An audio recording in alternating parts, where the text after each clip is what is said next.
Muy buenos días, hoy día es miércoles 27 de octubre del 2021. Estamos en el programa de Yacle, miércoles de contactología en Yacle y en Franja Visual. Así que el día de hoy vamos a tener un interesante programa porque el día de hoy nos acompañan dos colegas de Colombia. Ellos son la doctora María Victoria Báez y el doctor Martín Giraldo, que creo que no necesitan mayor presentación, optómetras, especialistas en el área de lentes de contacto. María Victoria, además de eso, tiene un rol en la industria a través de consultoría en Bausch Lomb, y Martín Giraldo es docente universitario, es parte del grupo de la Universidad de La Salle actualmente. Ambos nos acompañan desde Bogotá, en Colombia. Así que les vamos a dar la bienvenida. También vamos a tener una intervención interesante de la doctora Leticia Orozco, así que vamos adelante con el programa. Muchas gracias. El día de hoy también nos acompaña la doctora Leticia Orozco. Ella es directora de Servicios Profesionales para América Latina para Alcon, y nos tiene un mensaje interesante. Adelante, Leti. Hola, Guillermo, muchas gracias por la invitación. La verdad es que siempre es un gusto estar aquí contigo. Y bueno, yo creo que una de las cosas que hemos hablado, ¿no? Y que queremos compartir con todos es, pues, que ya ahora que hay tanta tecnología avanzada en lente de contacto, y ahora si pensamos en los lentes de contacto para nuestros pacientes, que cada día más y más tenemos pacientes que se quejan de ojo seco, que quieren utilizar sus lentes en forma alternada con sus anteojos, etcétera, pues hay alternativas nuevas como lo que son los lentes de gradiente de agua. La invitación de hoy es a que tanto los educadores de lentes de contacto hablen con sus estudiantes sobre las nuevas tecnologías que hay en lentes de superficie de agua, que yo creo que ya pasamos la barrera, así como fuimos pasando a lentes de hidrogel común o EMA, a hidrogel de silicona, ya pasamos ahora de hidrogel de silicona un poquito a lo que son los lentes de superficie de agua. Entonces, hablando de lentes de superficie de agua, este es el segundo lente que hay en el mundo de superficie de agua. El primero, y todos sabemos que fue Dailies Total One, pero este Precision One es con esta tecnología de que en la superficie, 2 o 3 micras de la superficie del lente tienen casi 80% de agua o más de 80% de agua, con lo cual, si nosotros pensamos hasta los conceptos que tenemos de lentes de contacto están cambiando. Antes nunca hablábamos del núcleo del lente y de la superficie, siempre hablábamos de la periferia y el centro, de los bordes, ¿no? Y empiezan a cambiar conceptos, porque si comparamos lo que es un lente tradicional, incluso estos de hidrogel de silicona, que ya hemos tenido por muchos años, a lo que son los de gradiente de agua o superficie de agua, vemos cómo del núcleo hacia la superficie, mientras que en uno, que son los tradicionales, el contenido de agua es el mismo en todo el lente, pues en los lentes de superficie de agua como es Precision One, el núcleo tiene 51% de agua, pero apenas 2 o 3 micras de la superficie tienen este gradiente de agua, pasando obviamente por esa zona de anclaje, ¿no? De polímeros hidrofílicos. ¿Qué beneficio? Pues obviamente para los pacientes le podamos brindar con estas nuevas tecnologías. Obviamente, si nos imaginamos con esta imagen de lente de superficie de agua, si nos imaginamos que un lente, que toda la superficie del lente es agua, nos lo vamos a colocar en el ojo, pues digo, no sé qué palabras se te ocurren a ti, Guillermo, qué sensación te daría el colocar tu lente que sea agua, lo que toque toda la superficie del ojo, ¿no? Entonces, investigación y desarrollo se ha dedicado a buscar alternativas para no desestabilizar la película lágrima del paciente. Con lo cual creo que mi invitación sería a que ya todos los especialistas, que además, como tenemos acá en el grupo, los educadores de lentes de contacto, pues le hagamos saber de estas tecnologías a nuestros alumnos y a nuestros colegas, ¿no? Porque ya la tenemos a la mano para poderla utilizar. Ya en muchos países en Latinoamérica está disponible, así que pues sí conocer más y más para que más pronto podamos darles alternativas a los pacientes. Entonces la invitación un poquito de que podamos pues transmitir o ser como estos embajadores con nuestros propios alumnos, ¿no? Y colegas. Guillermo.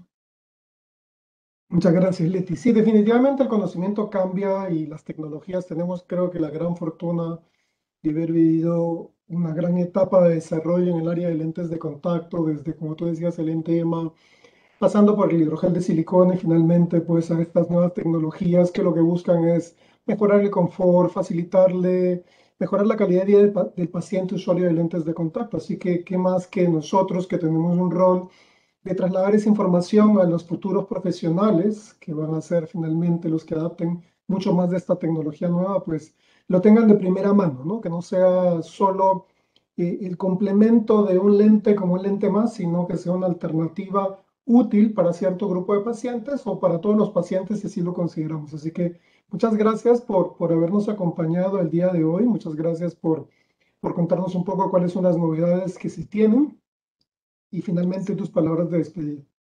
Muchas gracias, Guillermo. Y bueno, pues yo creo que esta sesión hoy va a estar muy interesante, así que creo que nos va a ser muy beneficiosa a todos los que estamos ahora presenciando lo que viene también con nuestros colegas. Muchísimas gracias, Guillermo.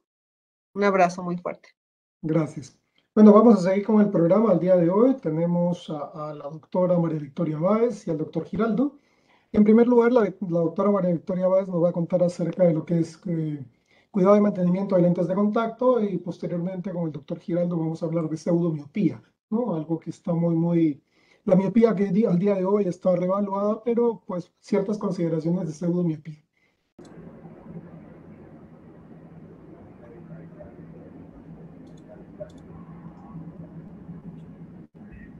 Bueno, el día de hoy tenemos dentro de las actividades de este mes, tenemos la presentación por primera vez en América Latina. Esto lo hacen nuestros miembros, amigos y colegas de India hace algunos meses. Hacen un club de revistas y nos pareció muy interesante también aprovechar el material de actualización e investigación que tiene YACLE, que se publica todos los meses, y dos miembros de YACLE cada mes nos van a presentar un artículo cada uno, lo conversaremos, lo discutiremos y yo creo que va a ser una buena herramienta para todos porque de alguna manera nos veremos obligados a leer dos artículos al menos de interés al mes. Así que el primer tema está a cargo de la doctora María Victoria Báez. Ella nos va a hablar de cuidado de lentes de contacto. Así que para Victoria, bienvenida y pues los micrófonos son tuyos. Gracias, doctor Guillermo. Muchas gracias por la invitación. Me pareció fabulosa esta nueva estrategia para leer más contenido científico. Entonces, bueno, ahí estaré muy pendiente. Voy a compartir mi pantalla para empezar. Muy bien, creo que ahí está, se ve, ¿verdad, doctor? Sí, perfecto. Perfecto. Muy bien, pues como les mencionaba el doctor, escogí de los artículos que venían en este mes, este artículo, el cual está titulado El impacto del comportamiento y cumplimiento del paciente con los sistemas de mantenimiento en las complicaciones de lentes de contacto blandos reutilizables. Sus autores son 4 optómetras reconocidos, trabajan en el CORE y en la Universidad de Waterloo en Canadá, Alan G., Karen Walsh, Mark Schulze y Lyndon Jones, creo que todos lo conocemos. Importante pues mencionar que en este artículo hay un conflicto de interés de 2 de los autores. El artículo empieza con destacar 3 cosas importantes. Entonces, primero destaca que van a hablar de la incidencia y los comportamientos típicos del incumplimiento de los usuarios de lentes reutilizables. En segunda instancia, van a hablar de las estrategias para mejorar el cumplimiento y reducir los riesgos de complicaciones relacionadas con lentes de contacto. Y por último, van a dar unas recomendaciones para las pruebas de eficacia como modelos de uso real de las soluciones de mantenimiento. A pesar de que los objetivos no están, digamos que, expuestos en una parte especial dentro del artículo, puesto que es un artículo de revisión narrativa, Dentro de su abstract sí mencionan dos objetivos importantes. El primero es resumir el comportamiento típico del incumplimiento relacionado con los lentes de contacto reutilizables y analizar esas estrategias y oportunidades para brindar un mejor apoyo a los usuarios de lentes. Y el segundo es discutir posibles innovaciones futuras que puedan respaldar aún más una mayor seguridad en el uso de lentes reutilizables a través de nuevas adiciones de antimicrobianos tanto a los materiales como a los estuches de lentes de contacto. El artículo se divide en 6 partes. La primera parte, ellos hacen una pequeña introducción en donde hay algunos datos que me pareció relevante traer a este resumen, que es recordar que somos 175 millones de usuarios de lentes de contacto en todo el mundo, que en el reporte que hace el doctor Philip Morgan anualmente en el Contact Lens Spectrum, encontraron en el 2019 que el 87% de las adaptaciones de lentes de contacto nuevos o de primera vez eran blandos y de ellos el 55% eran reutilizables.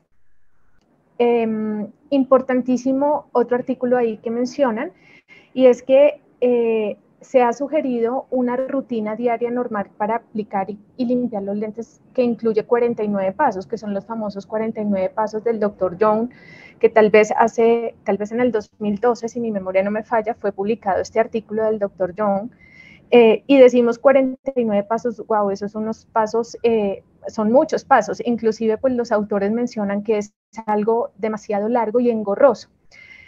El incumplimiento, ellos lo asocian con un mayor riesgo de complicaciones de lentes de contacto que va desde una menor comodidad, menor visión, hasta eventos infecciosos graves y potencialmente mortales.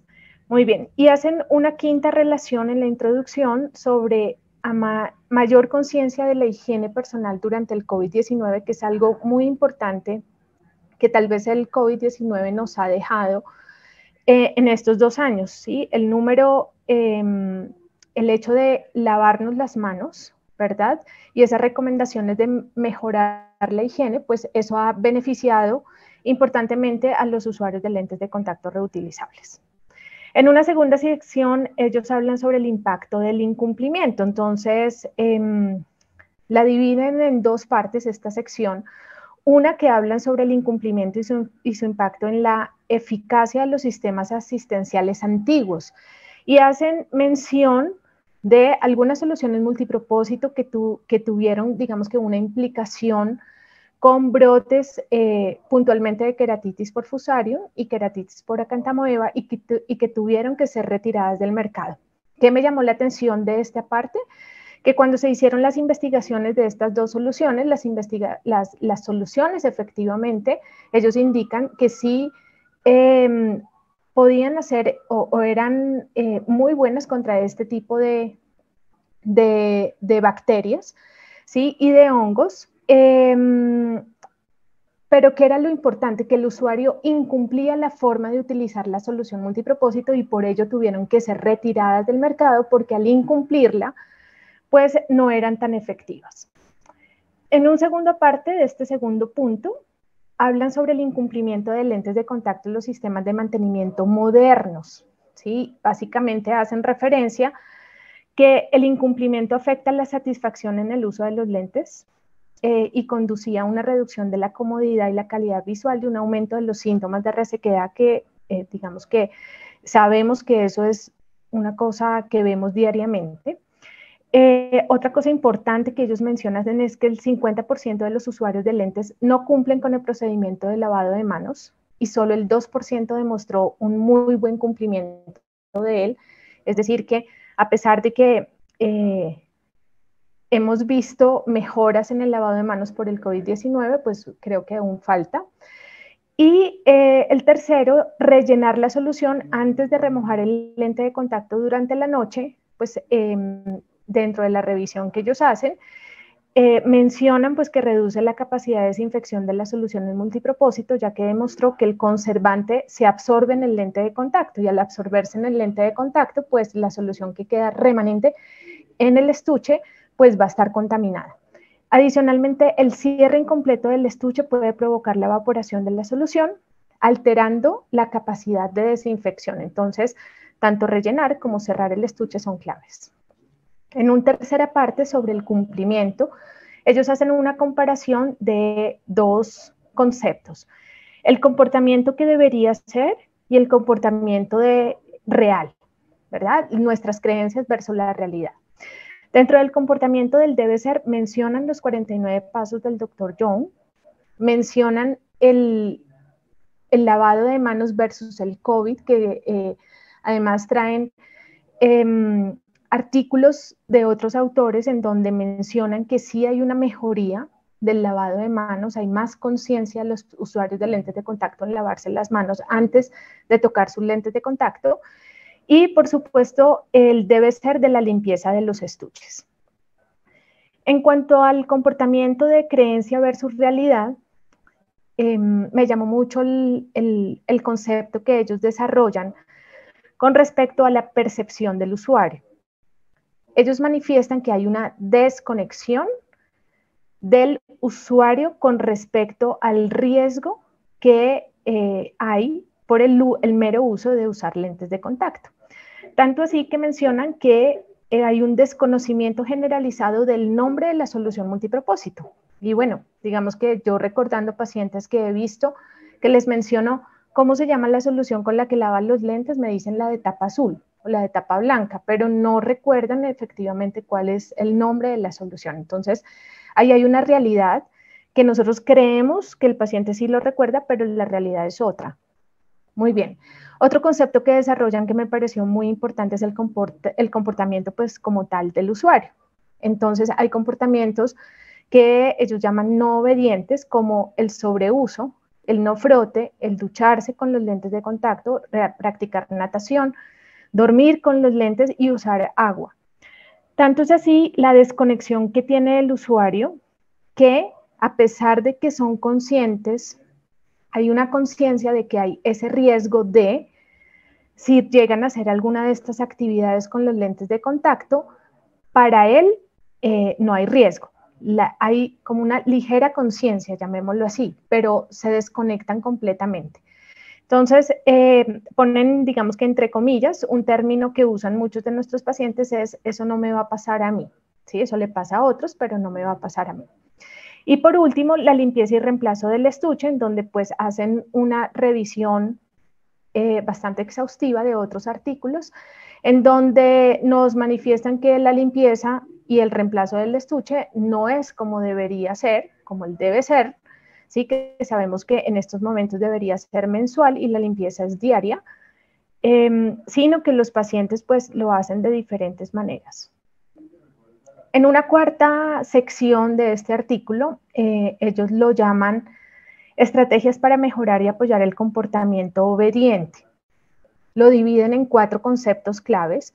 El primero es educación, y manifiestan que la educación verbal no es suficiente, y eso es algo muy importante. Inclusive sugieren que utilicemos los profesionales de la salud visual materiales escritos y visuales.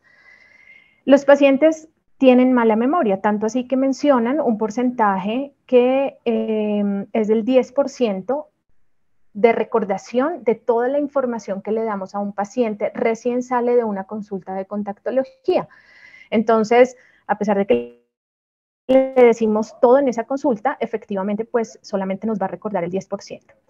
Otra cosa que mencionan en educación es que deberíamos centrarnos en las consecuencias de los malos hábitos, puesto que eso genera mayor recordación. Los malos hábitos, ¿qué consecuencias van a tener en el ojo?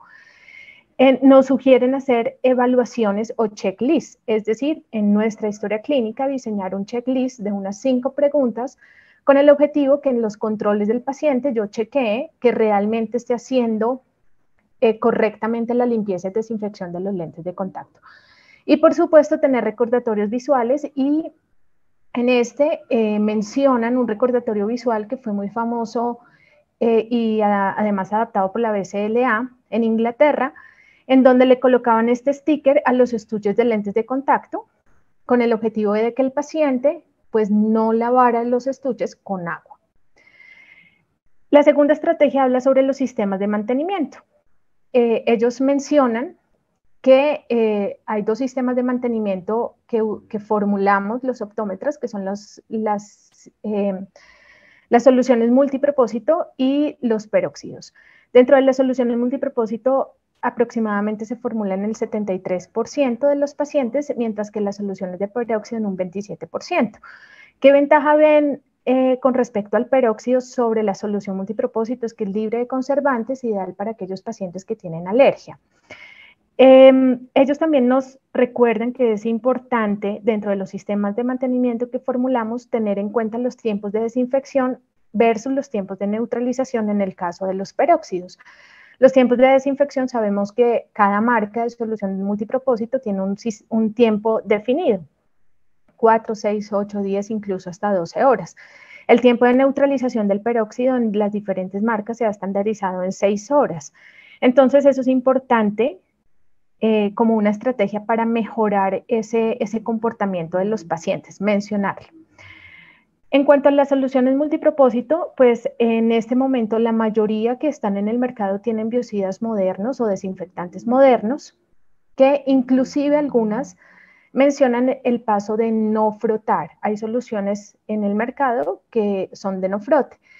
Ellos mencionan que ese paso es muy importante y no están de acuerdo, digámoslo así, que los estándares de FDA e ISO permitan que soluciones de lentes de contacto salgan al mercado sin este paso. Claro, hago la aclaración, recuerden que los estándares deben cumplir con unas leyendas en la caja con el objetivo de que puedan ser vendidas.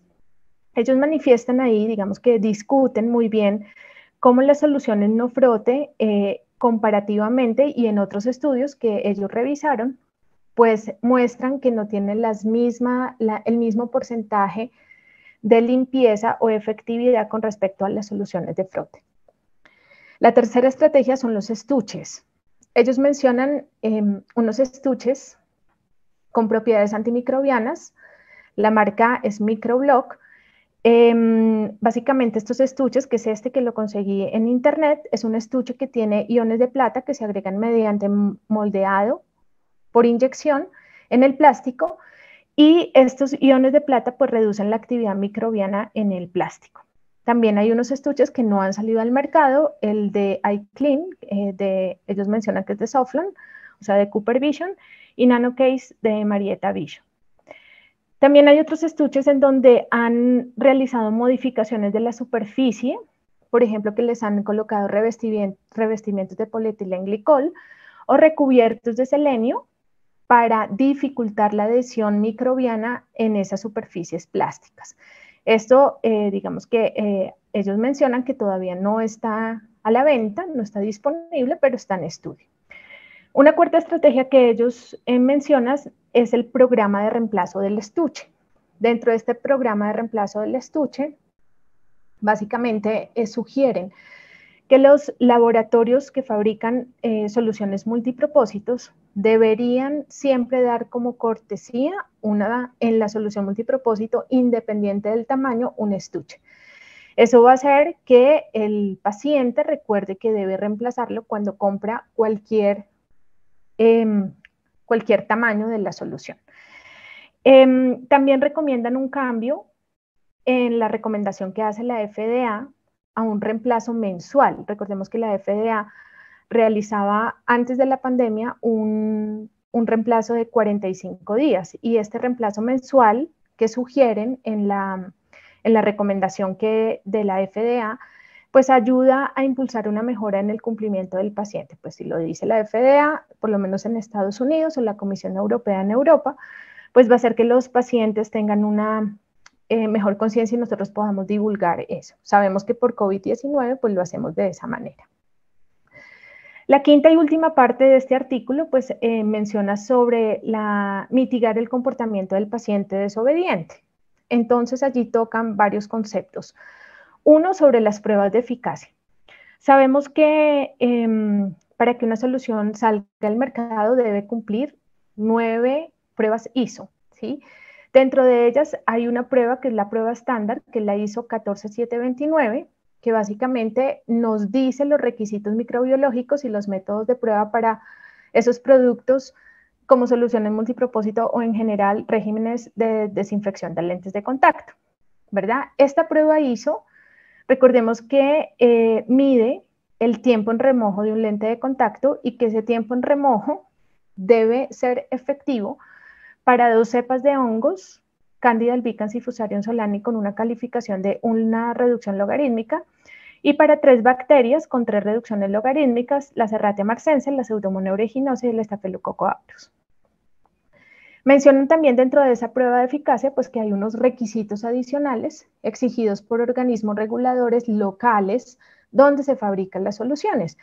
Es decir, si es fabricada en Estados Unidos, deberá cumplir esos requisitos adicionales de la FDA, y si se fabrica en Europa, de la Comisión Europea. Adicionalmente hay una ISO, que es la 18259, que se desarrolló para evaluar la eficacia de la solución multipropósito junto con un lente de contacto y un estuche en presencia de un suelo orgánico. Llamamos suelo orgánico aquel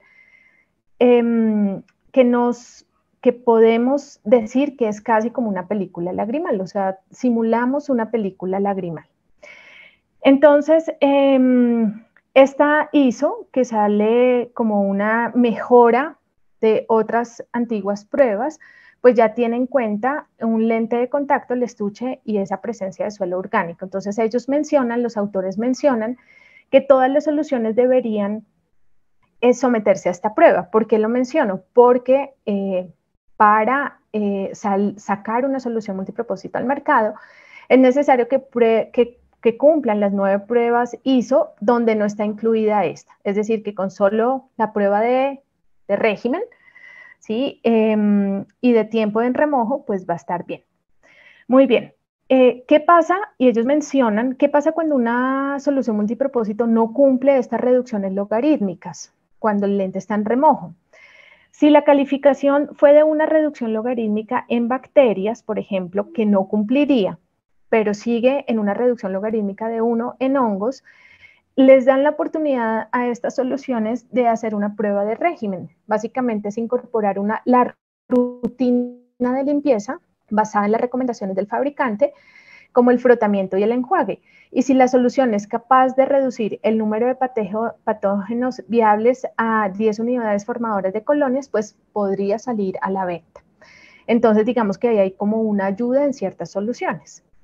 Básicamente, ellos sugieren que siempre se debería hacer todo el protocolo, incluyendo la ISO que se menciona aquí anteriormente, en donde el protocolo completo pues debe evaluar tanto los lentes de contacto almacenados en estuches durante diferentes tiempos de almacenamiento, como 24 horas, 7 días y el periodo máximo de almacenamiento recomendado. Entonces, ellos sugieren que la prueba de eficacia seguramente deberían ser todas y no solamente una prueba estándar. Otra cosa que ellos sugieren es acerca de las limitaciones de estas pruebas y hacen unas recomendaciones. Entonces, ellos mencionan que efectivamente lo que les comentaba, la prueba ISO solo incluye un lente de contacto para la prueba de régimen, que es la primera, no incluye un estuche o la presencia de suelo orgánico. Recomiendan cambios en la estándar y agregar más pruebas de eficacia para crear condiciones más realistas.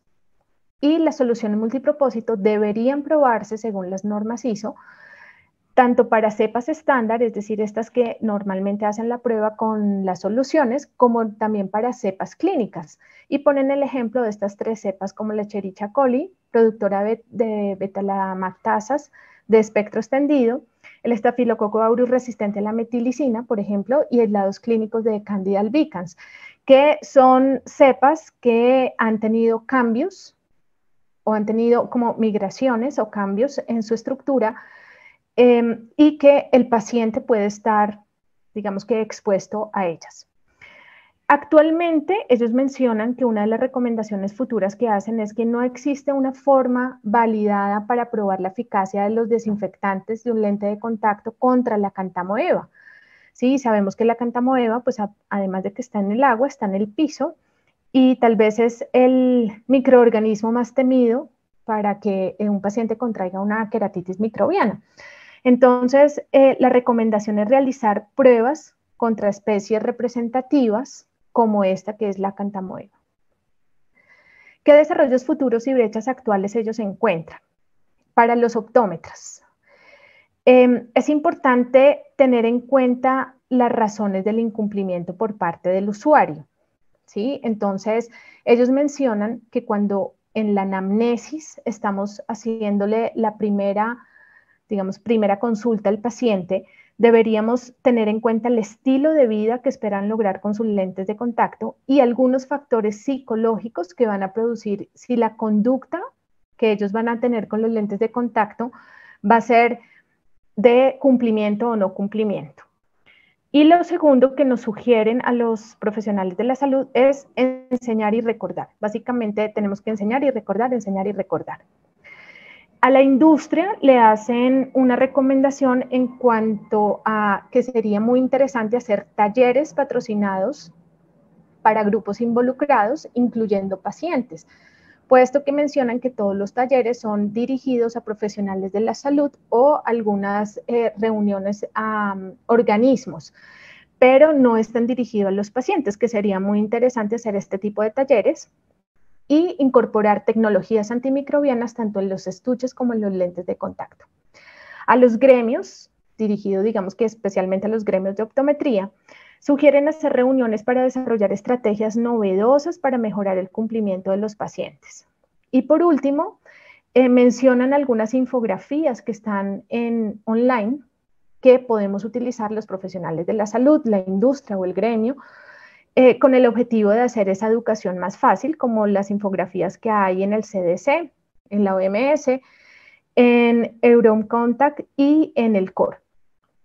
Muy bien, para finalizar, ellos concluyen que el comportamiento no conforme de los usuarios es por mala higiene de las manos, la omisión de los pasos del frote, de enjuague y la limpieza deficiente del estuche, usan agua, y el mismo reemplazo del estuche.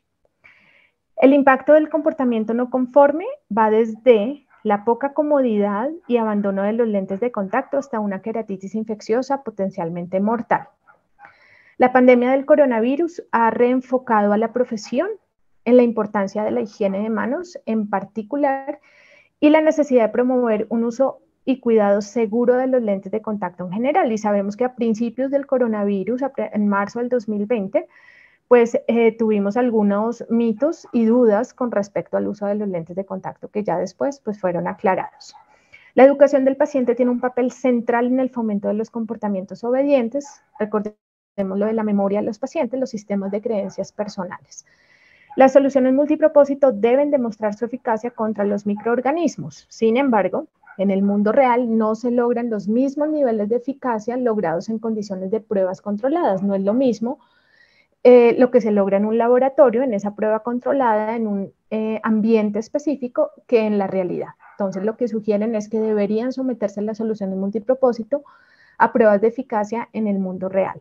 Por último, las pruebas estándar podrían extenderse para exigir la inclusión de otras variables como estuches, materiales de lentes de contacto, el suelo orgánico y obviamente la eficacia contra la cantamoeba. Muy bien. Entonces, para realizar el análisis de este artículo, bueno, sabemos que hay diferentes plantillas que nos ayudan a hacer el análisis, que está, por ejemplo, en Ecuador, que lo veíamos el miércoles pasado con la doctora Sandra Ramírez, pero desafortunadamente allí no hay una plantilla que nos sirva para hacer un análisis de un artículo de revisión narrativa, que es este. Hay una revisión sistemática, pero este no tiene, digamos, la revisión sistemática. Entonces, consulté y encontré una escala que se llama SANRA, por sus siglas en inglés, en donde hace o nos sugiere una escala para hacer la revisión narrativa de estos resúmenes de literatura de una manera que no la hacen sistemáticamente. Entonces, ellos nos sugieren una escala de 6 preguntas, con una calificación de 0 a 2 en cada pregunta, ¿sí? Y la sumatoria no debería, digamos que el puntaje ideal sería 12. De acuerdo a ese puntaje, ¿sí? Vamos a saber, digamos que qué tan confiable fue esta revisión que se realizó de una manera narrativa. Muy bien. Entonces, para la primera pregunta de esta plantilla o de este análisis, hablan sobre la justificación, ¿sí? La justificación de la importancia del artículo para los lectores. Entonces, 0 es cuando no está justificada, 1 es cuando sí, digamos que sí lo mencionan, pero no está explícitamente en el artículo, y 2 sacaría un puntaje de que está plenamente justificada y explícita además. En mi concepto, este artículo sacaría 1. En el segundo ítem, ¿sí? Sobre si menciona los objetivos concretamente, digamos que no hay pregunta formulada o no hay objetivo, sería 0. Los objetivos están formulados, pero generalmente, no concretamente o en términos de una clara respuesta, de una clara pregunta, discúlpenme, y los objetivos son muy concretos y están formulados en las preguntas de investigación. Bueno, para este artículo, en mi opinión, estaría en 1. Les mencionaba que los objetivos estaban en el abstract, pero no estaban formulados como los encontramos en otro tipo de artículos. La descripción de la literatura. Para el artículo yo le coloqué una calificación de 0, puesto que no muestra la metodología de cómo escogieron los artículos con los cuales hicieron la revisión. Digamos que lo ideal sería que ellos hubieran incluido la forma en que hicieron la escogencia de sus artículos o de su bibliografía para sustentar este artículo, y nos hubieran mencionado qué términos de búsqueda utilizaron, ¿sí? Y por qué y qué criterios de inclusión tuvieron en estos artículos. En cuanto a la referenciación, también le coloqué 2, puesto que pues efectivamente hay un gran soporte bibliográfico, ¿sí? Referencian absolutamente todas las afirmaciones que ellos hacen y luego hacen una discusión de las mismas, entonces pues todas están perfectamente referenciadas. En cuanto al razonamiento científico, le coloqué 1, puesto que digamos que hay una evidencia apropiada. Una cosa importante que aquí ellos mencionan dentro de esta escala es que sea RCT, es decir, que sean en tiempo real, ¿sí? Ahí le coloqué 1 porque digamos que dentro de la verificación que hice de la bibliografía hay unos artículos que ya no están online y que digamos que esto se publicó en marzo del 2021 y adicionalmente son, en mi concepto, bastante viejos, son de 1980. Y por último, la apropiada presentación de los datos le coloqué 0, puesto que los datos que ellos manifiestan o extraen de los artículos revisados, pues meramente toman el porcentaje, pero no mencionan la muestra que se utilizó en ese artículo o los intervalos de confianza.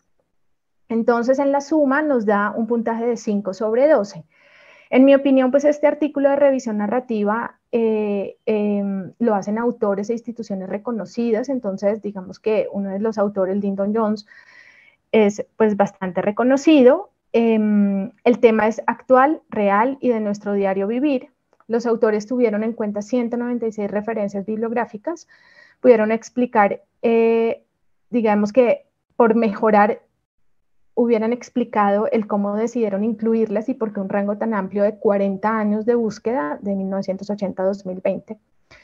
Los datos de los estudios referenciados fueron tomados únicamente en el valor porcentual, no en todo se habla del tamaño de la muestra ni de los intervalos de confianza.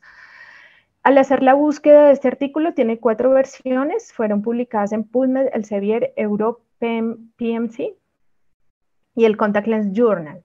Y por ahora no está citado como referencia bibliográfica en ningún artículo según Google Academic. Bueno, Doc, esto es mi análisis de este artículo. Gracias, María Victoria, por el excelente análisis. Es cierto que, como tú mencionabas, pues cada formato de artículo, cada investigación tiene su propio formato de análisis. Es una recomendación que nosotros, si queremos realizar un artículo, etcétera, pues sometamos también, porque como dice la doctora María Victoria Báez, a veces sucede de que también puede pesar, en cierta forma puede pesar mucho el nombre asociado al artículo para una publicación, ¿no? Pero Así es. cuando nosotros somos de repente los que lo vamos a suscribir, pues definitivamente cuanto más pegado esté a las consideraciones de revisión por pares, definitivamente las probabilidades de que sea aceptado son mucho más altas, ¿no? Nosotros estamos en una suerte de experiencia inicial en estas áreas de publicación, pero yo creo que un buen ejercicio, por ejemplo, es desmenuzar un artículo y analizar cuál es, digamos, el impacto que tiene, ¿no? En este caso, pues es obviamente narrativo, estamos hablando de un tema de impacto asociado al cumplimiento, que es algo que sabemos, pues que yo creo que en más de una conferencia hemos escuchado acerca del cumplimiento o del incumplimiento de los pacientes, que a pesar del tiempo, porque como se cita en la literatura, pues hay artículos desde el año 80, y quizás, ¿por qué? Porque los primeros artículos que se refieren a este tipo de problemas de cumplimiento son de esa época y se toman como referencia, y quizás lo que sucede, especulando un poco respecto al razonamiento de la escogencia de la bibliografía, es porque a pesar del tiempo, el problema sigue subsistiendo y tiene características similares al margen de, por ejemplo, la doctora María Victoria comentaba la campaña que hizo hace algunos años, hace 4 o 5 años atrás, la Asociación Británica de Lentes de Contacto con unos stickers que recomendaban a los profesionales que colocaran en los estuches de lentes de contacto de que no el usuario no lavara el lente con el agua del grifo, del agua convencional, ¿sí? Para evitar la posibilidad de cierto tipo de contaminación o de queratitis microbiana asociada a cantomeba, por ejemplo, por el uso de agua corriente, ¿no? Entonces, vemos que probablemente, y si ustedes revisan también el artículo, para algunos de repente no es 5, es 6, ¿no? Ahí siempre puede haber unos pequeños criterios de diferencia. Lo importante no solamente la puntuación, sino es el análisis crítico. Ya tengo el artículo, lo leí, y viene la parte de pensamiento crítico acerca de las conclusiones o los alcances que tiene el artículo para poder yo aplicarlo a mi experiencia práctica. Puntos importantes, por ejemplo, los conceptos que asumimos, que tenemos como base respecto al lavado de manos a la fecha, revaluado, pero es algo que el paciente, como mencionaba la doctora María Victoria, en un estudio del CORE anterior, por ejemplo, se hablaba de que efectivamente pues el 50% de las personas no cumple con un adecuado lavado de manos, ¿no? Es un porcentaje muy pequeñito el que lo hace, y eso nos expone a riesgo de deterioro, riesgo de contaminación de la superficie ocular y obviamente a complicaciones que no queremos, ¿no? No queremos ese tipo de complicaciones con el paciente. Así que, María Victoria, muchísimas gracias por esta parte, por este tiempo que nos has dedicado. Y vamos a escuchar ahora al doctor Martín Giraldo, que nos va a comentar acerca de otro artículo que la revisó. Bueno, ahora a continuación, en este primer programa de Club de Revistas, tenemos al doctor Martín Giraldo, que nos va a comentar acerca de prevalencia y riesgo de pseudomiopía en una población de niños en China. Este es un artículo también publicado en el último Research Update de IACLE, así que Martín, bienvenido. Muchas gracias, Guillermo. Muchas gracias por la invitación y a todos los participantes un cordial saludo. Bueno, esta iniciativa de IACLE de poder compartir la lectura de papers me parece muy interesante porque nos va a permitir actualizarnos y poder en algún momento tener ideas de metodologías de estudio de lo que se está haciendo en el mundo y qué es lo que prevalece en este momento en la investigación en optometría.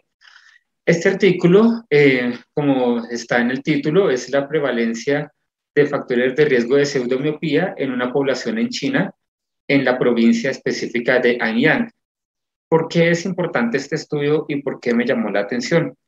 Precisamente porque los antecedentes muestran lo que nosotros ya sabemos, es que hay más o menos 12.8 millones de niños con defecto refractivo no corregido en el mundo, eso es una cifra aproximada hasta 2017, y de esos 12.8 millones de niños, el 90% de la discapacidad visual se relaciona con escolares y adicionalmente con miopía.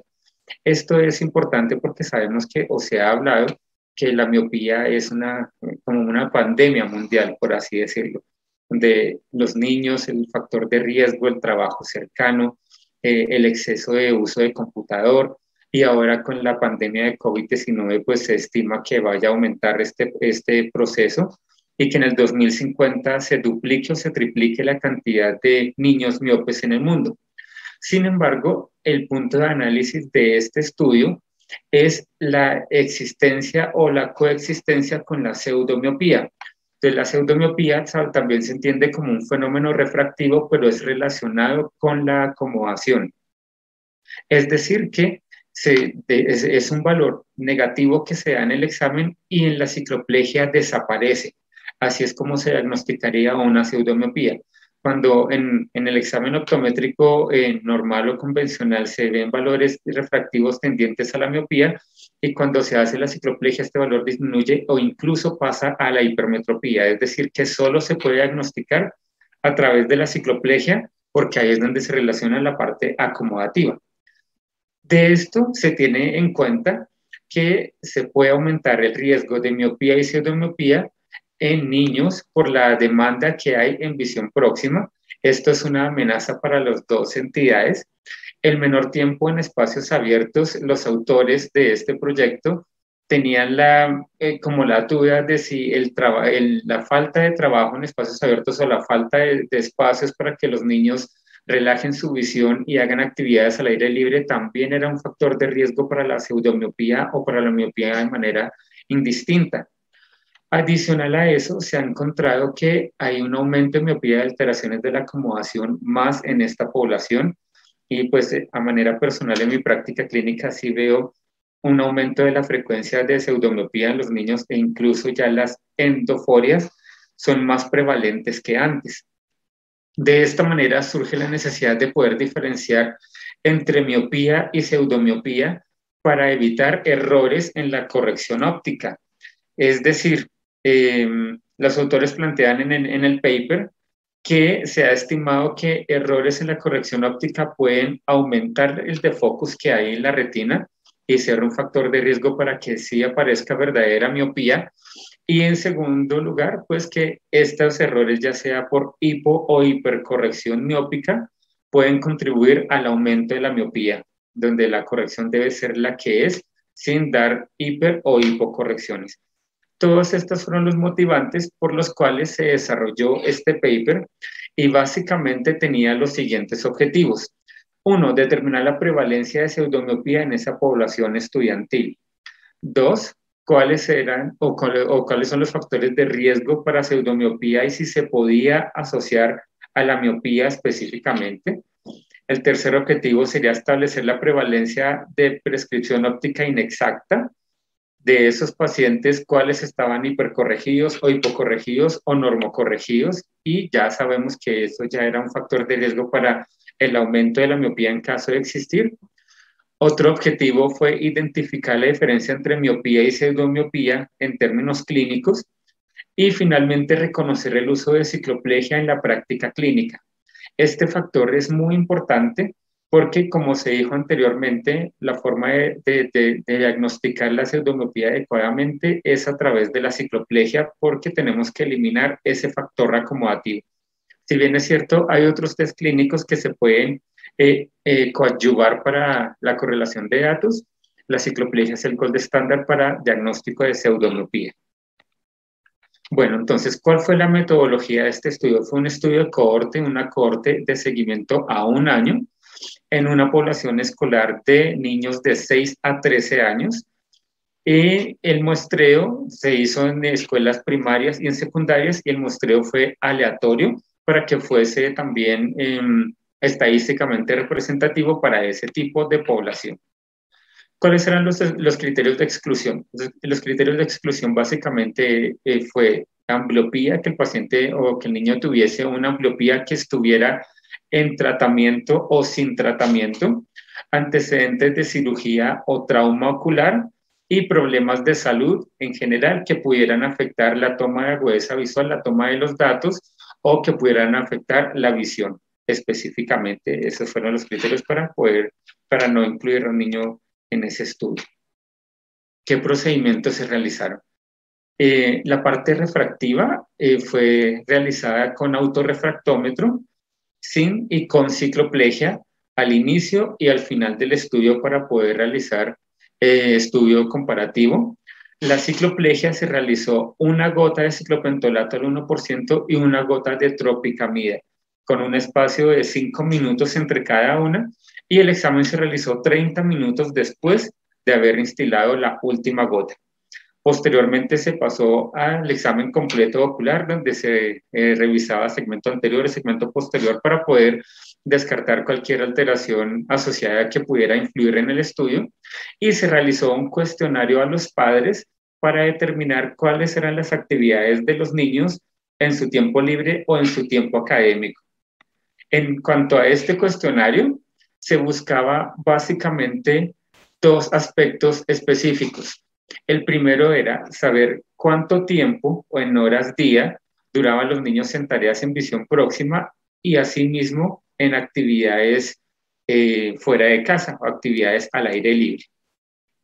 Por lo tanto, en la primera instancia se pudo indagar acerca de cuánto tiempo al día duraban los niños haciendo las tareas, cuánto tiempo leían, cuánto tiempo usaban el computador o cualquier dispositivo electrónico como tablet o celular, cuánto tiempo demoraban en escritura.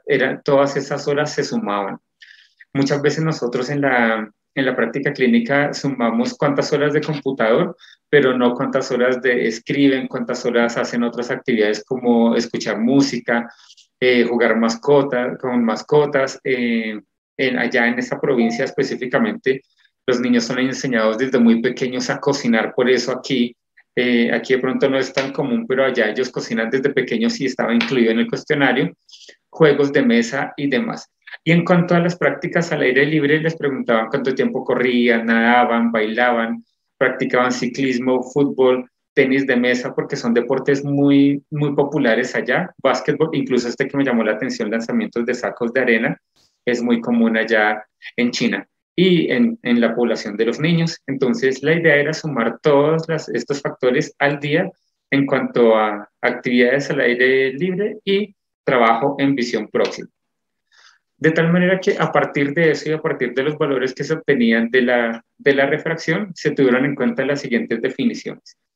Cuando se determinaba que un niño era miope, cuando los valores de la cicloplegia eran mayores a 0.50 dioptrías negativas, mayores a menos 0.50 negativo.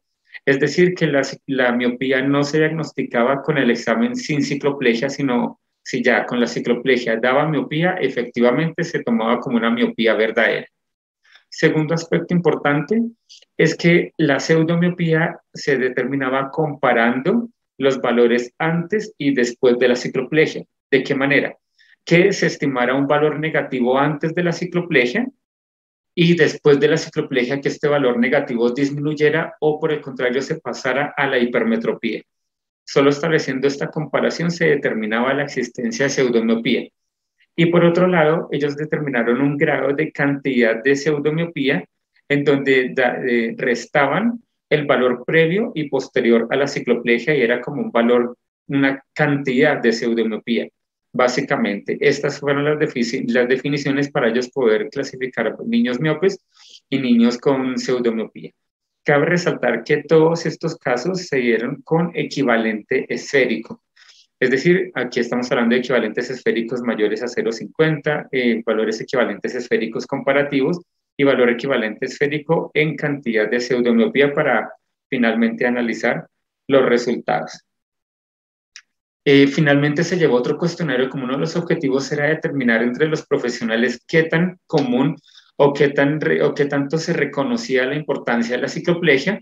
Entonces a los profesionales o a aquellos actores en salud visual, llámense optómetras, optometristas, oftalmólogos y ópticos, les preguntaban una encuesta acerca de conocimiento sobre la cicloplegia, cómo la hacían en caso de que la hicieran y con qué frecuencia la hacían en la población escolar. Esto para cumplir uno de los objetivos que era determinar el grado de uso de la cicloplegia en los profesionales de la salud visual. Ahora bien, como resultados, entonces tenemos en la primera etapa, como la base del estudio, se tomaron más o menos en dos grupos etarios, uno de 6 años y el otro de 13 años, para que fuese representativo niños pequeños y niños grandes, escuela primaria, escuela secundaria. En cuanto a la edad, tenemos entonces en promedio de 6.5 más o menos 0.5 años en el primer grupo de estudio, 2.612 niños, y en el segundo grupo de estudio de edad promedio 13 años más menos 0.5, 1.984 niños. De esos niños, la frecuencia de las niñas en porcentaje, en el primer grupo 42.5 y en el segundo grupo de 48.7. Observemos aquí el tiempo que duran estos escolares haciendo tareas en visión cercana. En el primer grupo, los niños de 6 años en promedio, 18.2 horas en horas día de uso de todas estas actividades. Y en los grandes, 30 horas a la semana, perdón, estas eran horas a la semana, 18 horas a la semana en niños de 6 años y 30.1 horas a la semana en uso de actividades de cerca. Ya habíamos dicho que era lectura, tareas, cocinar, escribir y demás. Ahora, tiempo semanal. En cuanto a actividades externas o actividades al aire libre, el grupo de los niños pequeños duraban 7.2 horas y el de los niños grandes 15.2 horas. Aquí se ve un aumento de actividad al aire libre de los niños más grandes. Acá, entonces, en cuanto a diagnóstico de miopía en el mejor rojo, 135 niños de 6.5 años y 1.211 de los niños más grandes, que ya es pues 61%.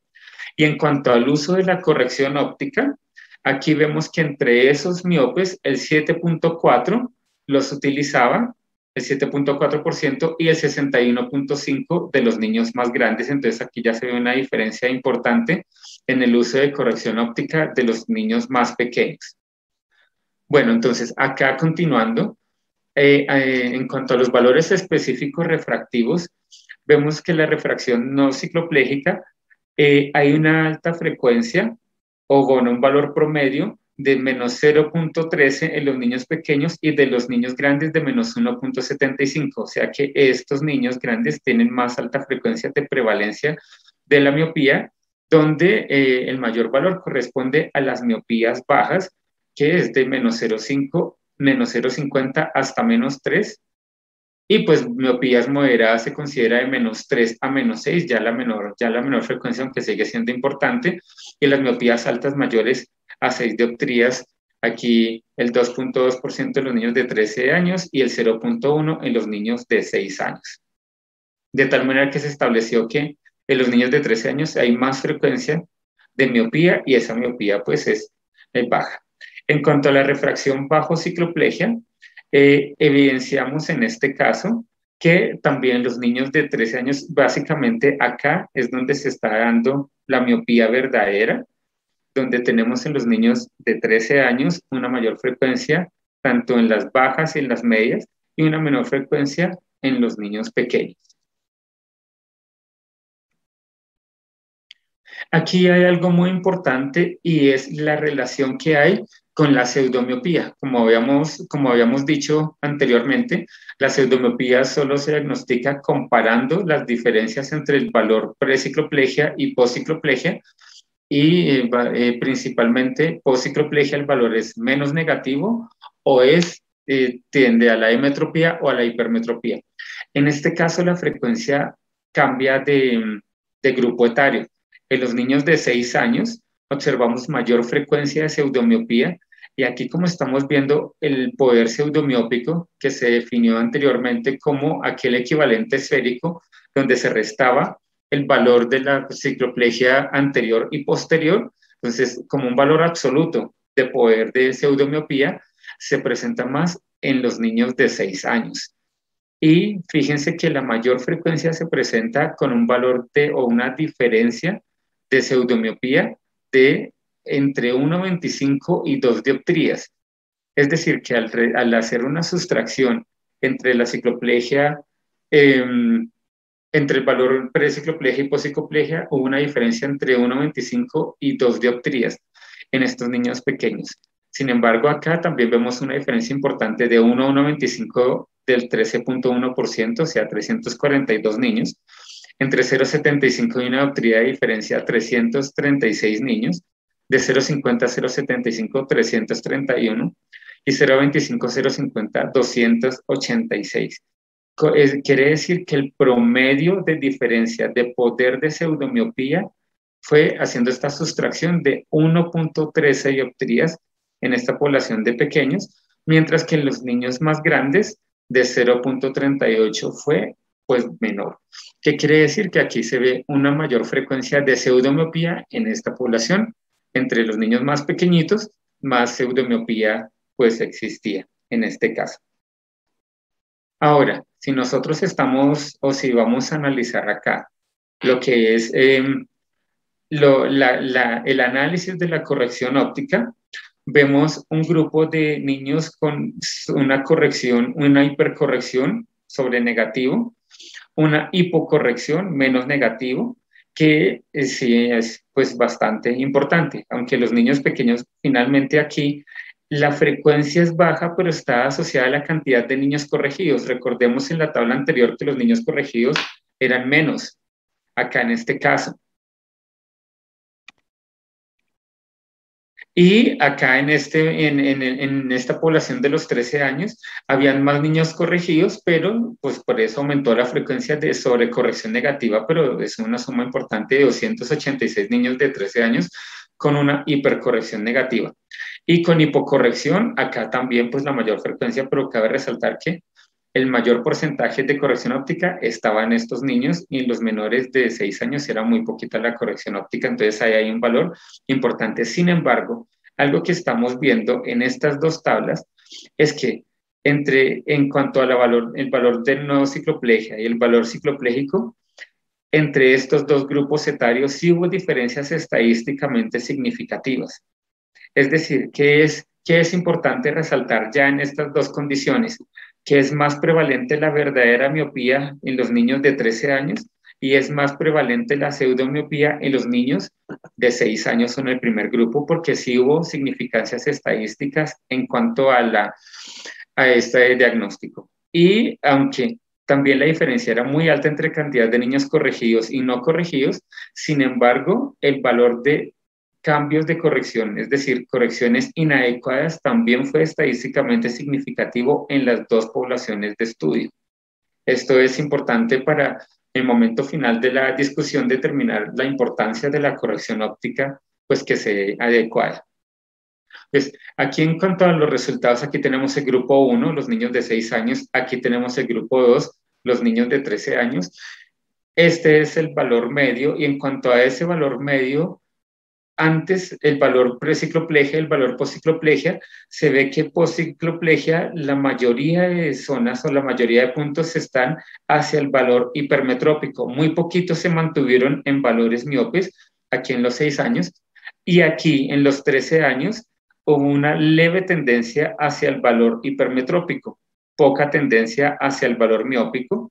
Es decir, que aquí se confirma que estos niños sí tenían mayores frecuencias de verdadera miopía y los que eran pseudomiopes sí tenían cierta tendencia a la hipermetropía, pero más en los niños pequeños. Es decir, que se encontró más frecuencia de niños pequeños con pseudomiopía y esa pseudomiopía estaba dada más en hipermétropes que en hemétropes o que en miopes incluso. Es decir, un miope verdadero puede tener una miopía más alta sumándole la pseudomiopía. Un hemétrope que estuvieran aquí en esta línea serían hemétropes con tendencia a la pseudomiopía y la mayoría fueron hipermétropes que dieron valor de pseudomiopía, es decir, sin cicloplegia daban miopes y con la cicloplegia hipermétropes. Entonces, la mayor frecuencia fue en niños de 6 años o en ese grupo de 6 años que tenían hipermetropía los que más tendieron a irse a la pseudomiopía. Mientras que hubo aquí una relación un poquito más uniforme en los niños de 13 años en el segundo grupo, donde también pues habían hipermétropes, pero la frecuencia no fue tan importante como en este caso de los niños del primer grupo. Al año de seguimiento, entonces tenemos la cantidad de miopía aquí en negro y la cantidad de pseudomiopía en gris en el primer grupo, y en el segundo grupo los niños pequeños, los niños grandes. La tendencia de progresión se dio más en los niños grandes hacia la verdadera miopía, y la progresión de la pseudomiopía fue menor acá que la miopía. En los niños pequeños, pues, estaba la pseudomiopía, pues, en ese grupo específicamente era alta, pero en el año de seguimiento no hubo tanta progresión de ninguna de las dos como en el caso de los niños de 13 años. Entonces, lo que se indica en esta tabla es que va a tender a progresar realmente más la verdadera miopía que lo que es la pseudomiopía en este caso. ¿Qué factores hay diferentes a analizar en este momento? Que, como se vio, la mayor prevalencia de pseudomiopía se dio en los niños más jóvenes, en los de 6 años. Los autores explican o dicen que se puede correlacionar con la reserva acomodativa que tienen. Los niños tienen unas amplitudes de acomodación bastante grandes, bastante amplias, y eso les da una reserva acomodativa importante que les va a inducir a la pseudomiopía, o que les tiene mayor riesgo de inducción a la pseudomiopía en este caso. Segundo, comparando los dos grupos, los miopes y los pseudomiopes, no se pudo establecer una significancia estadística entre la asociación en trabajo en visión cercana con la pseudomiopía. Sí se encontró con la miopía. O sea, encontraron que los niños que eran miopes eran los que más tenían horas en trabajo en visión próxima, y se evidenció que los niños de 13 años tenían más o menos 13 horas a la semana o 30 horas a la semana de trabajo en visión próxima, mientras que los niños pequeños tenían menos actividad, pero tenían más pseudomiopía. Entonces, por eso, de esta manera se determinó que la pseudomiopía, que era mayor prevalencia, los niños más pequeños tuvieron la menor cantidad de tiempo de trabajo de visión cercana en esa semana. Entonces, sí se puede relacionar la miopía con trabajo en visión cercana, pero la pseudomiopía definitivamente no, por las tablas que vimos de resultados anteriormente. Esto comprueba, los autores dicen que se comprueban las teorías del defocus periférico en visión cercana, y que el trabajo en visión cercana es un factor de riesgo asociado a la miopía, pues se comprobó acá, pero no lo vamos a asociar en este caso con la pseudomiopía. Que básicamente una pseudomiopía no se asocia con espasmo acomodativo, sino con reserva de metropización, es decir, esa cantidad acomodativa que tiene el niño, esa cantidad de reserva que tiene para poder realizar su proceso de acomodación, que puede ser más alta, puede inducir en el niño un lag de acomodación mucho más fuerte y terminar en valores, en este caso, de mayor estímulo acomodativo, e inducir en algunos casos a la pseudomiopía. Entonces es una reserva acomodativa importante que tienen, y no específicamente con espasmo que se relacione con actividades en visión cercana. Recordemos que se dice que el trabajo de cerca me genera accesos acomodativos, me genera espasmos, y por ende se podría asociar a la pseudomiopía. En este caso, pues está controversial ese dato, porque no, la cantidad de pseudomiopía no se asoció al trabajo en visión próxima, pero sí se asoció, aunque no se midieron valores de amplitud de acomodación, a esa reserva acomodativa que tienen los niños en su proceso de metropización. Entonces, pues esto es algo que queda controversial, y en comparación con otros estudios, pues no hay acuerdos definitivos. Habían otros autores que encontraban los mismos hallazgos, pero habían otros autores que encontraban hallazgos diferentes. Entonces, esta es una teoría importante en la cual se pudiera determinar cuál es la reserva de metropización de los niños según su acomodación en diferentes grupos de edad, para poder, pues, liberar esta incógnita que está aquí en este momento. Otra conclusión, otra discusión que se da es que la pseudomiopía progresa de forma más lenta que la miopía. Es decir, como se vio en los resultados anteriores, la miopía, además en los niños más grandes, era más prevalente, era más alta que en los niños pequeños, mientras que la pseudomiopía sí estaba presente en los niños pequeños, pero no necesariamente aumentó drásticamente al año de seguimiento, pues que cabe aclarar, y es una de las limitaciones del estudio, que un año de seguimiento, pues el niño de 6 años, comparado con un niño de 13 años, pues necesita más tiempo de seguimiento en posteriores estudios. Y finalmente, otro factor importante de discusión acá es que en la encuesta que habíamos mencionado hacia los practicantes de examen ocular, de cuál era la frecuencia con la cual realizaban exámenes de cicloplegia o cuál era la importancia, solo el 3.15% de los profesionales realizan cicloplegia. Es decir, que hay una baja importante y hay una tendencia o hay un riesgo de que muchos pacientes con pseudomiopía no sean diagnosticados y sean corregidos. Recordemos lo grave o lo delicado que es una pseudomiopía ser corregida.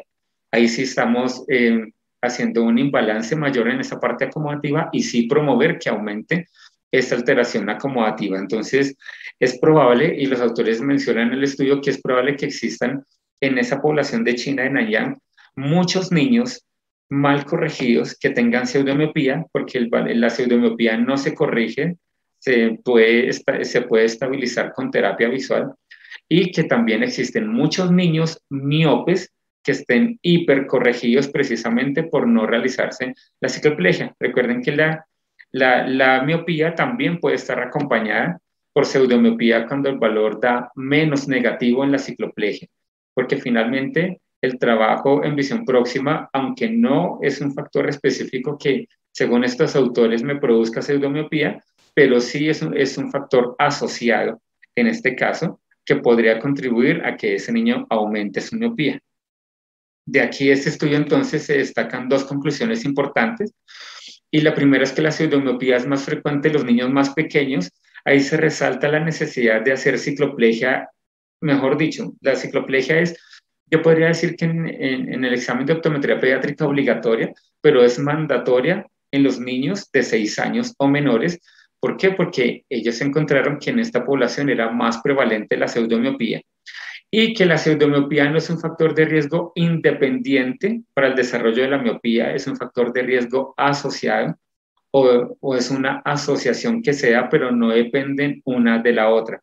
Es decir, podemos tener verdaderos miopes con pseudomiopía o verdaderos miopes simplemente con un estado, entre comillas, normo acomodativo para este defecto refractivo. De tal manera que, basados en este estudio, extrapolándolo aquí a Latinoamérica, nos queda como moraleja importante la necesidad de hacer cicloplegia en los niños para poder diferenciar el valor que vamos a corregir y poder diagnosticar miopías de pseudomiopías. Si al miope no hipercorregirlo y al pseudomiope no corregirlo son las premisas más importantes. Y ya como una conclusión personal, la importancia también de derivar estos niños con pseudomiopía a terapia visual para que se normalice esa acomodación, y como dijimos que estaba asociada, o los autores asocian con la reserva de hemetropización, para que esa hemetropización se lleve a cabo de una manera normal de resto en el crecimiento de estos niños. Estos son básicamente la importancia de este paper. A mí me pareció muy interesante porque los que hacemos también consulta pediátrica necesitamos tener conciencia de que es importante tener en cuenta la valoración de la cicloplegia, y así ustedes determinar qué tanto grado tiene pseudomiopía, qué tanto grado tiene miopía, y a través del tiempo qué tanto aumento o progresión tiene cada una de ellas, para mantener al niño no solamente bien corregido, que no aumente la miopía, sino también que no se altere el estado acomodativo en este caso. Esto era básicamente lo que quería comentarles del paper. Muchísimas gracias por su atención. Gracias, Martín. Interesantes los resultados porque, como tú mencionabas al principio, ocurre probablemente que uno luego en el adulto, por ejemplo, en el adulto joven encuentra, me ha tocado en los últimos meses ver pacientes que vienen hipercorregidos, una dioptría y media, y asumen esa hipercorrección como miopes más altos, que sencillamente es consecuencia de hipercorrecciones anteriores que se han ido sumando en el curso del tiempo, acompañando, como tú dices, a la miopía real, ¿no? Tengo miopía, estoy hipercorregido, soy miope y voy en el camino simplemente teniendo una miopía que es hipercorregida y la voy manteniendo en el tiempo. y después termina siendo aparentemente un miope de mayor magnitud cuando no lo es. Me parece interesante también que si en el ámbito de China, donde por ejemplo es política de Estado el manejo de la miopía y donde la atropina es uno de los tratamientos más precoces para el manejo de la miopía, sea tan baja la tasa de cicloplegia en el momento del examen, sobre todo asociado al gran factor de riesgo que tienen estas poblaciones por características étnicas, ¿no? Que el factor étnico en el caso particular de los asiáticos es más alto que en los occidentales, como un factor de riesgo adicional. Entonces, me parece, como tú decías, pues mandatorio, ¿no? A veces uno dice sí, en este niño no. Lo que me llama la atención un poco es que, claro, es mucho más fácil y en los criterios de miopía generalmente siempre se maneja un poco más el tema de equivalentes esféricos, sobre todo para el tema entre comillas de miopía. Y yo creo que es un estudio que se podría replicar en las universidades de América Latina, ¿no? Porque si tienes pacientes pediátricos, evaluar la parte cicloplégica, tratar de establecer diferencias entre miopía y pseudomiopía, que no es un estudio complejo en ejecución. Lo único que de repente siendo una corte, pues una de las limitaciones es el sesgo de información debido a que puedes perder pacientes en el seguimiento, ¿no? Probablemente nuestras cortes sean más pequeñas, ahí hablaban de cerca casi de 2.500 niños en total. Nuestras cortes probablemente sean un poquito más pequeñas por densidad poblacional, ¿no? Entonces, pero igual yo creo que si se hace de alguna forma, pues se contribuye en algunos otros lugares donde se recopila información y se puede hacer bajo el mismo parámetro protocolo de estudio, establecer pues sumar el número de pacientes, por ejemplo, universidades en Colombia, universidades en Perú, universidades en Ecuador. Yo creo que podríamos tener algo interesante. Me parece a mí que no es un estudio de muy alto costo tampoco. Generalmente simplemente es lo común y habitual de la consulta, ¿no? Y uno se va dando cuenta cuando lee este tipo de artículos, que son, digamos, investigaciones que se pueden replicar fácilmente, ¿no? Y lo conversábamos en algún momento respecto al tema de investigación en América Latina, que nos hace mucha falta, tenemos una gran deuda profesionalmente hablando, y creo que revisar este tipo de papers donde uno ve que esto no es tan difícil, digamos, porque incluso el análisis estadístico tampoco es muy complejo, ¿no? O sea, si tú ves, hay promedios, son estadísticas relativamente sencillas, rango intercuatílico porque se separó los grupos, medianas, no medias, sino medianas, y me parece un estudio fácilmente replicable, ¿no? O sea, yo creo que es una inquietud que vamos a tener que ir viendo en la medida que vamos revisando estos papers, qué es lo que podríamos comenzar a tener como proyecto. No sé qué opinas tú. Claro que sí, además que podemos también ampliarlo a otros estados refractivos, porque aquí en este estudio era la prevalencia de pseudomiopía, pero yo he visto muchos niños que son hemétropes o en el examen todo es normal, pero tienen endoforias. Ya sabemos nosotros que una endoforia no es para desde ningún punto de vista fisiológica, entonces esas endoforias esconden muchas veces hipermetropías, entonces hay hipermetropías que salen mucho más altas en la cicloplegia, hemétropes que salen hipermétropes en la cicloplegia y pseudomiopes pues que aparecen o miopes o hipermétropes o hemétropes en la cicloplegia. Entonces esto se puede extrapolar a que analizándolo con el examen motor y con el estado refractivo se puede establecer una mejor correlación que hay entre el estado acomodativo y el estado refractivo para que se normalice en muchos casos esas características y el niño no termine después con endos ya manifiestas y con defectos refractivos importantes a corregir. Sí, no, se pueden, como tú dices, se pueden extrapolar muchas condiciones que definitivamente son parte de la consulta integral, ¿no? No es que solamente se hace refracción, que a veces yo le comento a los alumnos, es un concepto malentendido de la optometría. Si bien la refracción es parte importante del manejo del paciente para evaluar, digamos, la característica de visión, ¿sí? Hay otros aspectos que a veces no se toman en cuenta que pasados por alto pueden, ay, este paciente le está aumentando la miopía, pero de repente pues lo que tienes es un niño con problemas acomodativos o una endo que va produciendo pues un incremento del esfuerzo por niveles de enfoque, y ese desenfoque finalmente llevar a que el niño tienda a la miopía fácilmente, y luego pues no se puede retroceder el tiempo, lo cual es un criterio que tenemos que tomar en cuenta. Lo que hagas o lo que no hagas o hagas hoy va a tener un impacto significativo en el futuro de la visión del paciente. Si no haces, pues definitivamente verás un paciente miope. Si lo haces, de repente verás un miope de menor magnitud, ¿no? Entonces, yo creo que, y eso va a impactar sobre la calidad de vida de las personas, y creo que es gran parte del rol profesional que tenemos para con nuestros pacientes. Exactamente.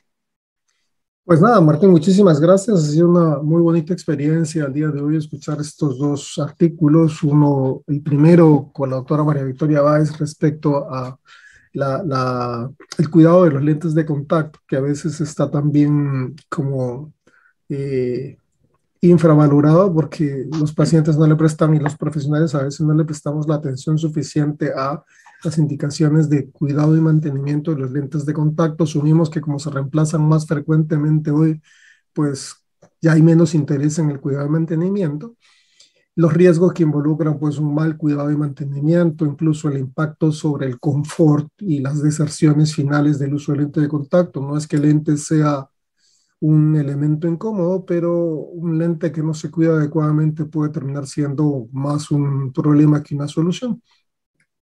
Y respecto a lo que tú comentabas, respecto a la pseudomiopía, que a veces uno no lo toma casi en cuenta, pues yo creo que es una llamada de atención para que nos fijemos un poco más en el momento de la valoración, sobre todo en los niños, como tú decías, mandatorio, en los que están muy cerca a la edad de metropización, pues sí, cicloplegia.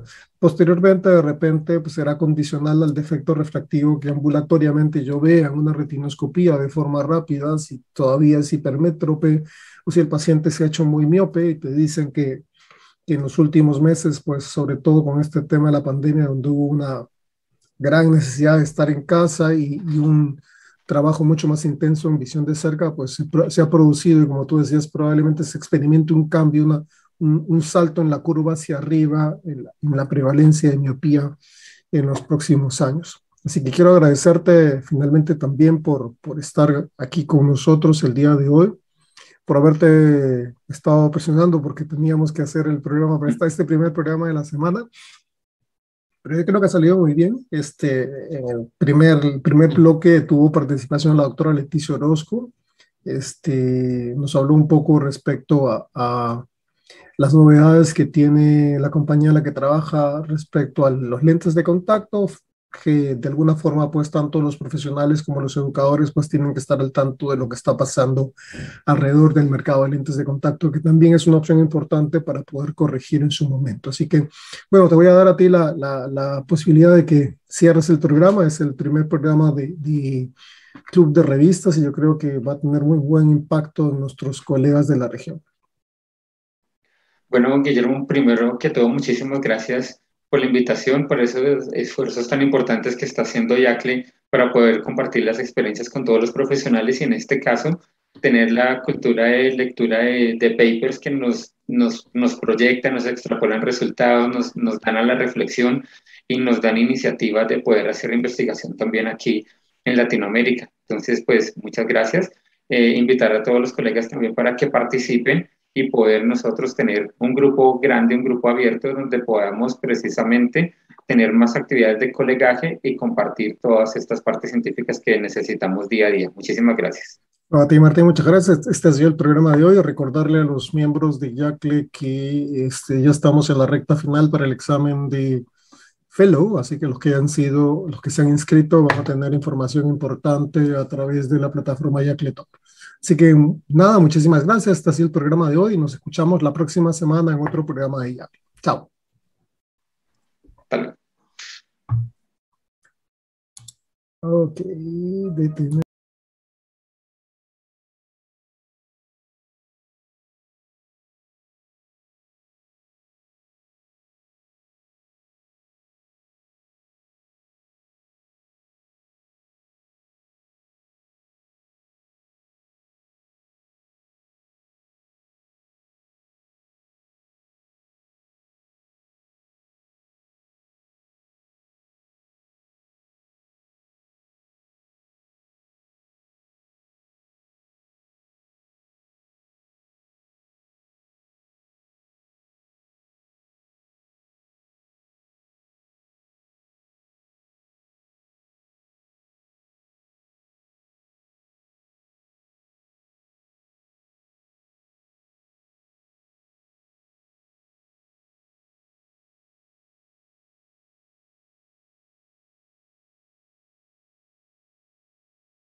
generalizado de pseudomiopía. Gracias a ti por la invitación. Que estén bien.